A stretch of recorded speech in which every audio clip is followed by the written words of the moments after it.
Christ is like sunlight. He is the radiance of the glory of God and the exact imprint of his nature. Hebrews 1:3. Jesus relates to God the way radiance relates to glory, or the way rays of sunlight relate to the sun.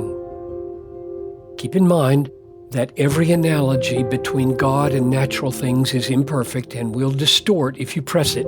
Nevertheless, consider, for example, 1. There is no time when the sun exists without the beams of radiance.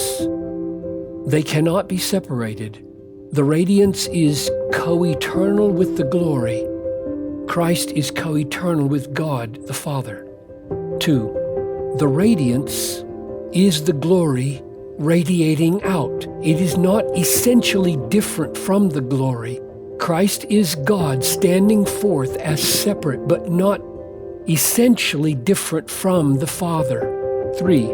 Thus the radiance is eternally begotten, as it were, by the glory, not created or made. If you put a solar-activated calculator in the sunlight, the numbers appear on the face of the calculator. These, you could say, are created or made by the sun. But they are not what the sun is. But the rays of the sun are an extension of the sun. So Christ is eternally begotten of the Father, but not made or created. 4.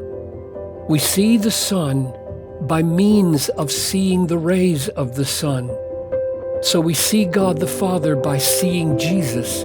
The rays of the sun arrive here about 8 minutes after they leave the sun.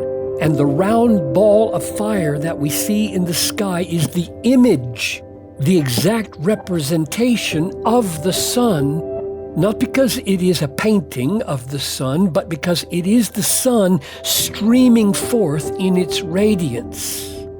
So, I commend this great person to you, that you might trust in him and love him and worship him. He is alive and sitting at the right hand of God with all power and authority, and will one day come in great glory.